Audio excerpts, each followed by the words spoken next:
ஆன்மீக உறவுகள் அனைவருக்கும் என் அன்பான வணக்கங்கள்.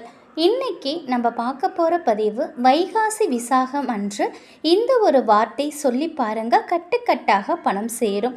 அது என்னங்கிறதையும், வைகாசி விசாக நட்சத்திரம் எந்த தினத்தில் எந்த நாளில் தொடங்குதுங்கிற முழு விளக்கத்தையும் இந்த பதிவில் நம்ம பார்க்கலாம். முருகப்பெருமானுக்குரிய சிறப்பு மிகுந்த தினங்களில் ஒன்றுன்னு பார்த்தா வைகாசி விசாகம். இந்த வைகாசி விசாகம் நாளைய தினம் 22/5/2024 புதன்கிழமை அன்று வருது. இந்த தினத்தில் முருகப்பெருமானை நினைத்து விரதமிருந்து வழிபாடு செய்தோம் அப்படின்னா நிச்சயமாக நம் வாழ்க்கையில் மிகப்பெரிய மாற்றங்கள் நிகழும். அது மட்டும் இல்லை, முருகப்பெருமானை நினைத்து சில பேர் காவடி எடுப்பாங்க, பால் குடம் எடுப்பாங்க, அவங்களுடைய நேர்த்திக்கடனை இது போல் செய்து வழிபடுவாங்க. அனைத்து விதமான முருகன் கோவிலிலும் இந்த வைகாசி விசாகம் மிக மிக சிறப்பாக நடத்தப்படும்.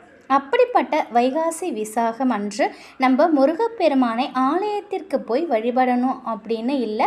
நேரம் இருந்தது அப்படின்னா ஆலயத்திற்கு போயிட்டு முருகப்பெருமானோட அபிஷேக ஆராதனையில் கலந்துக்கோங்க. அப்படி இல்லை அப்படின்னு நினைக்கிறவங்க, போக முடியாது அப்படின்னு நினைக்கிறவங்க வீட்டிலேயே எளிமையான முறையில் நம்ம முருகப்பெருமானை நினைத்து வழிபாடு செய்யலாம்.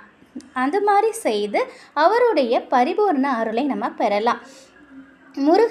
முருகன் விரதத்திற்கு எந்த முறையில் நம்ம விரதம் இருப்போமோ அதே போல் காலையில் எழுந்து சுத்தபத்தமாக குளித்து முடிச்சுட்டு பூஜை அறையில் இருக்கக்கூடிய முருகப்பெருமானின் படத்தை சுத்தம் செய்து சந்தனம் குங்குமம் வைத்து அவங்களுக்கு மலர்களால் அலங்காரம் செய்யணுங்க.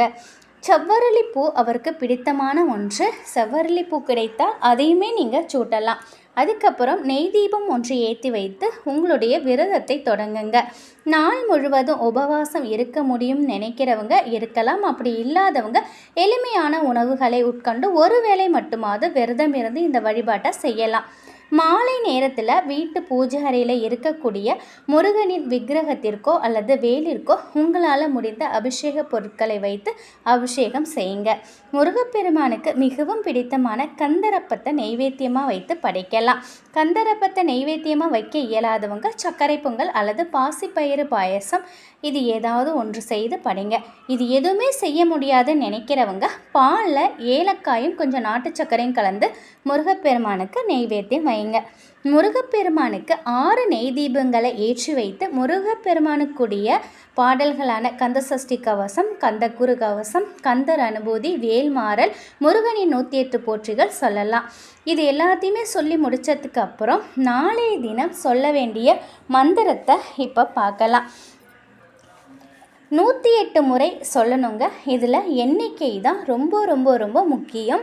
பொறுமையாக சொல்கிறது, நிதானமாக சொல்லணும். நம்ம 108 முறை சொல்கிறோம் அப்படின்னு சொல்லிட்டு அவசரமாக சொல்லிட்டு போகக்கூடாதுங்க.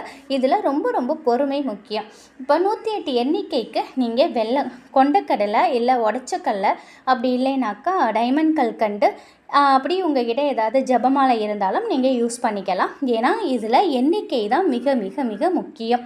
இந்த மந்திரத்தை 108 முறை நீங்கள் மனதார சொல்லணுங்க. இது என்ன மந்திரம் அப்படின்னாக்கா ரகண பவச. இந்த மந்திரத்தை 108 முறை சொல்லணுங்க. ரகண பவச, ரகண பவச. மிக மிக மிக எளிமையான மந்திரம். இதை வேகமாக சொல்லாதீங்க. வைகாசி விசாக சடாட்சர மந்திரம் சொல்லும் பொழுது அனைத்துமே நமக்கு வசமாகும். நம்ம பணக்கோரிக்கை சொல்லி, அதாவது நம்மளுடைய கோரிக்கைகளை சொல்லி நம்ம மனம் முருகி அதை சொல்லணுங்க. இதில் டைமிங் பார்த்தீங்க அப்படின்னா ரொம்ப ரொம்ப ரொம்ப முக்கியம். இப்போ நாளைக்கு வைகாசி விசாகத்தன்று நீங்கள் காலையில் 12 மணிக்குள்ளே இதை நீங்கள் சொல்லலாம். அப்படி இல்லைன்னா மாலை நேரம் 5லேருந்து நைட் இரவு 10க்குள்ளே நீங்கள் இந்த மந்திரத்தை நீங்கள் சொல்லலாம். இதை நம்ம மனசார சொல்லும்போது கண்டிப்பாக நம்முடைய வேண்டுதல் நிறைவேறும். பண வரவு அதிகரிக்கணும், பணம் செழிக்கணும், செல்வ செழிப்பு உண்டாகணும் அப்படின்னு நினச்சி மனசார அதை மனமுருகி நீங்கள் அதை நினச்சிக்கிட்டு இந்த மந்திரத்தை நீங்கள் சொல்லணுங்க. இதை சொன்னாலே நிச்சயமாக உங்களுடைய வாழ்க்கையில் நாளையிலேருந்து அதிரடி மாற்றங்கள் உங்கள் வாழ்க்கையில் ஏற்படும். நல்ல நல்ல மாற்றங்கள் பண விஷயத்தில் பணத்தடை நீங்கும், பணத்தில் வீண் விரயங்கள் இருந்துச்சு அப்படின்னாக்கா அது நீங்கும், பண வரவு அதிகரிக்கும், உங்களுடைய வேலையில் உங்களுடைய தொழிலில் இப்படி எல்லாத்துலேயுமே வந்து நீங்கள் எதிர்பார்க்காத அளவுக்கு எல்லாமே நடக்கும். அது மட்டும் இல்லை, இதில் ஒரு மேஜிக் ஒரு சூட்சமம் என்ன அப்படின்னு பார்த்தீங்கன்னா 2 கிராம்பு எடுத்துக்கோங்க. இந்த மந்திரத்தை சொல்கிறதுக்கு முன்னாடி 2 கிராம்பை வாயில் வச்சுக்கோங்க. வலது பக்கமாக நீங்கள் ஒதுக்கி வச்சுக்கணும். இது வந்து இந்த 108 மந்திரமும் இந்த 2 கிராம்பு வச்சுக்கிட்டு நீங்கள் சொல்லுங்கள். இதை சொல்லும் பொழுது மிகப்பெரிய அளவில் இது வந்து உங்களுக்கு வெற்றியை கொடுக்கும். இதை 108 முறை சொல்கிற வரைக்கும் நீங்கள் எந்திரிக்கக்கூடாது. நீங்கள் வந்து ரொம்ப ரொம்ப கவனமாக இருக்கணும். எண்ணிக்கை முக்கியம். நீங்கள் இதிலேருந்து பாதியிலே ஏஞ்சி போகக்கூடாது. அது மாதிரி டைமிங் நீங்கள் பார்த்துக்கோங்க. உங்களுக்கு அந்நேரத்தை நீங்கள் ஒதுக்கிக்கோங்க. இதை சொல்லி முடித்ததுக்கப்புறம் நீங்கள் இந்த கிராம்பை வந்து துப்பிட்டு நீங்கள் 1 டம்ளர் இளநீர் கிடச்சிது அப்படின்னா அதை குடிக்கலாம். அப்படி இல்லை அப்படின்னாக்கா தண்ணீர் குடிங்க. கொஞ்சம் ஏலக்காய் தட்டி போட்டு அந்த தண்ணியை நீங்கள் குடிச்சிடுங்க. இந்த மந்திரத்தை சொல்லி முடித்ததுக்கப்புறம் நிச்சயமாக உங்கள் வாழ்க்கையில் நீங்கள் எதிர்பார்க்காத அளவுக்கு எல்லாமே நடக்குங்க. இந்த விசாக நட்சத்திரத்தில் அவதரித்தவரும் உலகில் உள்ள அனைவருக்கும் தெய்வமாக இருக்கிறவங்களும் கிருத்தியா தேவிகளால் வளர்க்கப்பட்டவரும் எப்பொழுதும் இந்த குழந்தை வடிவமானவரும் ஜடை தரித்தவரும் பரமேஸ்வரின் குமாரனும் ஸ்ரீ கந்தனை வணங்குகிறேன். இதை கூட நீங்கள் சொல்லலாம். அப்படி இல்லை அப்படின்னாக்கா கந்தா அப்படிங்கிற அந்த ஒரு வார்த்தையே போதுங்க. கந்தா அப்படின்னு நம்ம சொன்னாலே அடுத்த நிமிஷம் நமக்கு அருள் பாலிக்கக்கூடிய தெய்வம் தான் முருகப்பெருமான். இப்படி வழிபாடு செஞ்சுட்டு நெய்வேத்தியமாக வச்ச பிரசாதத்தை நீங்கள் வீட்டில் உள்ளவங்களும் நீங்கள் விரதத்தை முடிச்சுட்டு நீங்களும் சாப்பிட்டு வீட்டில் உள்ளவங்களுக்கும் கொடுங்க.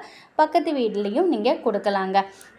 இந்த வழிபாட்டை முழு நம்பிக்கையோடு செய்தீங்க அப்படின்னாக்கா நிச்சயமாக உங்களுடைய வேண்டுதல் நிறைவேறதோட நீங்கள் தொட்ட காரியம் அனைத்திலுமே வெற்றி கிடைக்கும். மேன்மையான வாழ்க்கையை முருகப்பெருமான் உங்களுக்கு வழங்குவாங்க. நிச்சயமாக இந்த ஒரு வார்த்தை 108 முறை இந்த சடாட்சர மந்திரத்தை சொல்லும் பொழுது நீங்கள் அதுவும் இந்த 2 கிராம்பை வைத்து சொல்லும் பொழுது நிச்சயமாக உங்களுடைய வாழ்க்கையில் நீங்கள் எதிர்பார்க்காத அளவுக்கு செல்வ செழிப்பு உண்டாகும். இதில் வந்து பொறுமை ரொம்ப முக்கியம். நிதானமாக இருக்கணும். உங்களுடைய முழு கவனமும் இந்த மந்திரத்தை நோக்கியே இருக்கணும்.